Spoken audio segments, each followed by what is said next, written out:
Hi everybody, my name is Jaden. I'm Eli. I'm Jason. And we are the YHWH on the Torah YouTube channel. And we thank you very much for joining us. We are your family. You guys are our family. And we love you guys, and we truly do. And there is just a tremendous amount of family and friends that we have met through this channel, and that we have met and that we hang out within our Telegram group.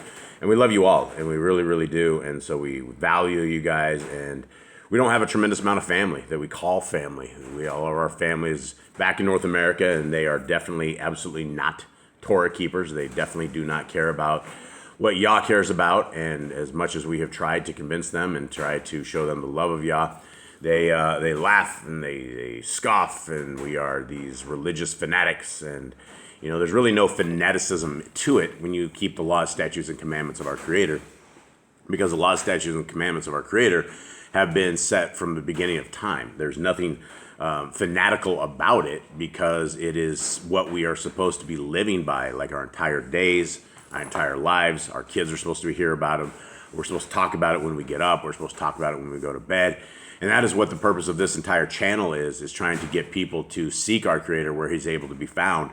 And He's absolutely not found in these 501c3 churches. He's absolutely not found at Christmas parties and Easter parties and hanging out with the world and watching live vision programming. That is not where our Creator is. Our Creator is all around us. He is a wonderful Creator. He's an ingenious Creator. He has created everything spectacular. He has given us this to dwell in.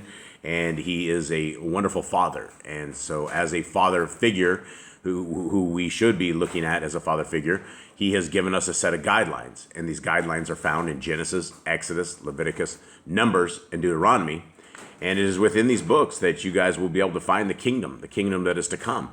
But unlike all of Yisrael, who completely, from the days of King David, even before King David, they were defying our Creator. They were setting up their Ashtaroth poles. They were worshiping the Baals. They never stopped, and they could never ever stop.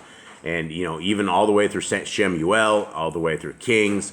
And then Isaiah starts prophesying about all of this, and then you have, right towards the end of Kings, you have big old Nebuchadnezzar coming in and taking all these guys into captivity. And people don't understand that we are in the same kind of place. We are in a captivity. We've all awoken, and we're spread across the four corners of these lands.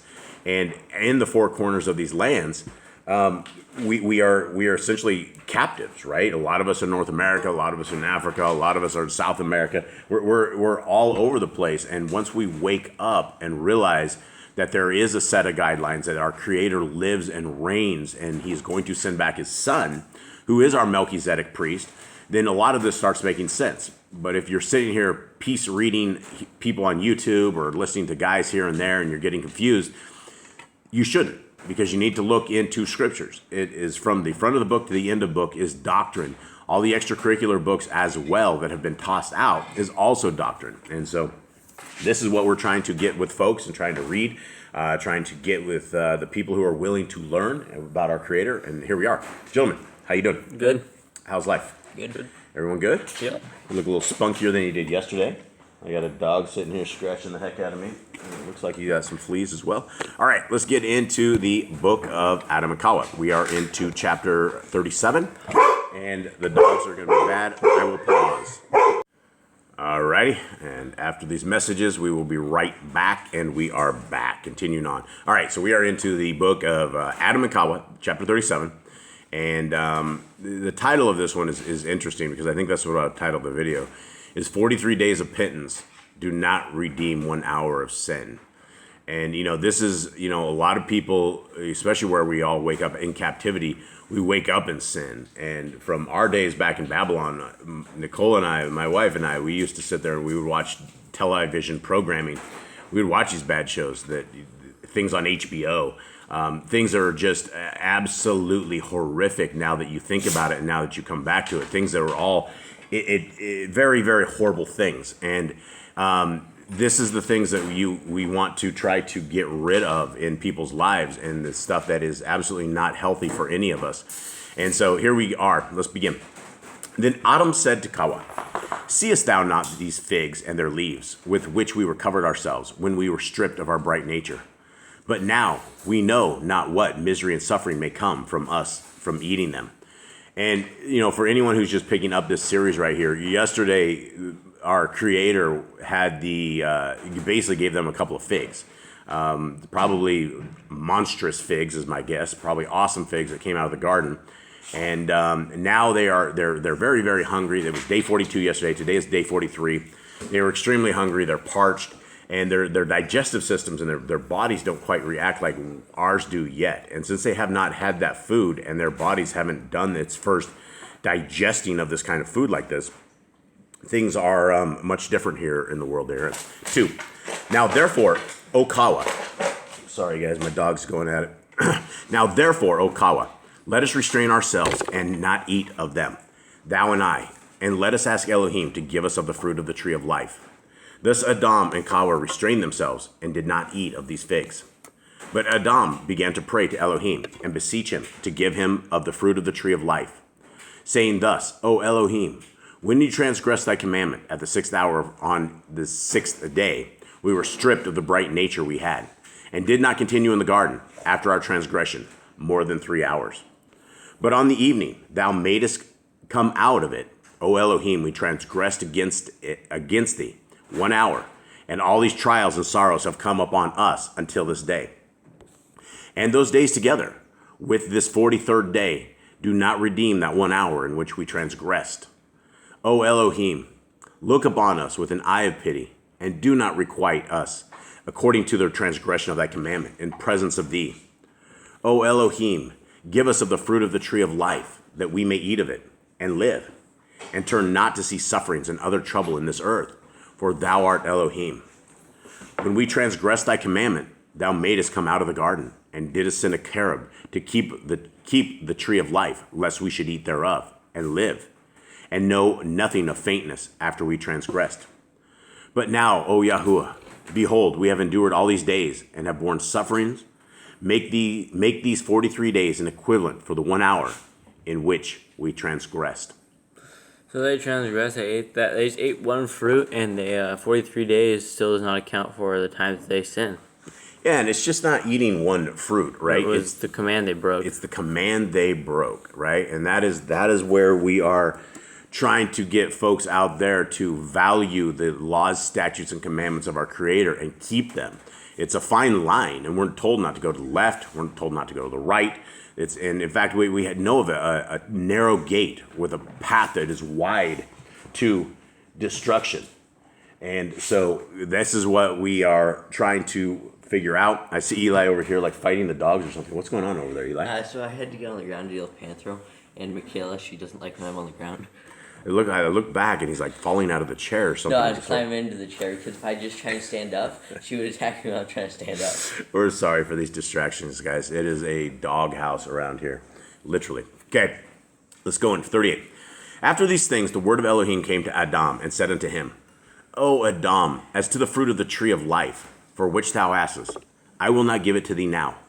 But when the 5,500 years are fulfilled, then will I give thee of the fruit of the tree of life, and thou shalt eat, and live forever, thou and Ḥawwah, and thy righteous seed. Now, the key word I think in this point is that it is righteous seed. Now, how would we define righteousness, Jade? By following the Torah, by obeying the commands, by being the people who wants to, by obeying His will. Yeah. If we are going against His commands and we are living how we want to live, or living as the majority of the world lives, then we are not righteous people. Yeah, and you look at the Christian religion, and the Christians, we've had people mock us. We have Dirty Evil Eric, and Dirty Evil Eric has laughed at us for a very long time. And he's an evil chef down here in South America, and he puts pork into all of his food. And he used to serve that to us, and we did not know that he put pork grease in everything. And then when he found out we were anti-pork, then he sent us this scale, and he had measured up the pork, and it said 6 pounds and it had 6.66 in it. And he writes, he's like, thinking of you as I was weighing this out. And then he sent us this picture of a pan, and he had boiled that fat down into this grease.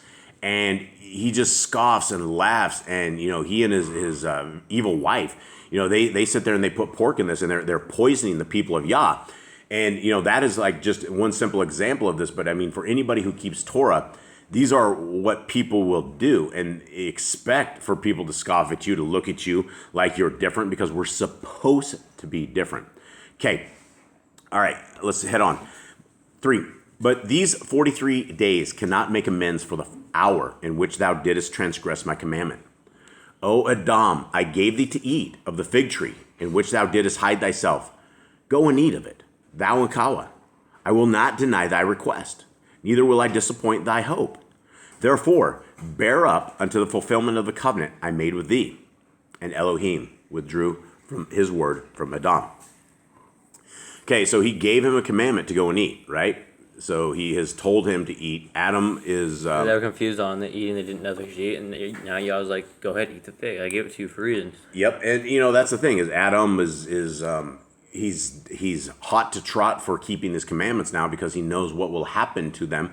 And we live in a fallen state. We live in a fallen world where we don't know what the life of the garden was like. We don't know what a bright nature is like. We have our lives that we know and we've adjusted to, but there is a better world. There is a better place as well. Okay, 1. Then Aḍam returned to Ḥawwah and said to her, Arise and take a fig for thyself, and I will take another, and let us go to our cave. Then Aḍam and Ḥawwah took each a fig and went towards the cave. The time was about the setting of the sun, and their thoughts made them long to eat of the fruit. But Aḍam said to Ḥawwah, I am afraid to eat of this fig. I do not know what may come upon me from it. So Aḍam wept and stood praying before Elohim, saying, Satisfy my hunger, without my having to eat this fig. For after I have eaten it, what will it profit me? And what shall I desire and ask of thee, O Elohim, when it is gone? And he said again, I am afraid to eat of it, for I know not what will befall me through it. Eli, you got any thoughts there? He's really afraid. He has no idea what's going to happen. Yep, no idea. Okay, then the word of Elohim came to Aḍam and said unto him, O Aḍam, why hast thou not this dread, neither this fasting, nor this care ere this? And why hadst thou not this fear before thou didst transgress? But when thou camest to dwell in the strange land, thy animal body could not be on earth without earthly food, to strengthen it and to restore its powers. And Elohim withdrew his word from Aḍam. So he said animal body, the bodies must change quite a bit. Like an animal, I don't know if the animals ate in the garden, maybe they ate. Yeah, I don't know if they ate or not, because, we know lions would eat something of meat, right? And well, maybe not. Maybe they weren't predators in the garden. Well, maybe. Maybe they ate like vegetables. Maybe, yeah. We don't know. But yeah, the state that we are in, we're definitely different from how we were originally created.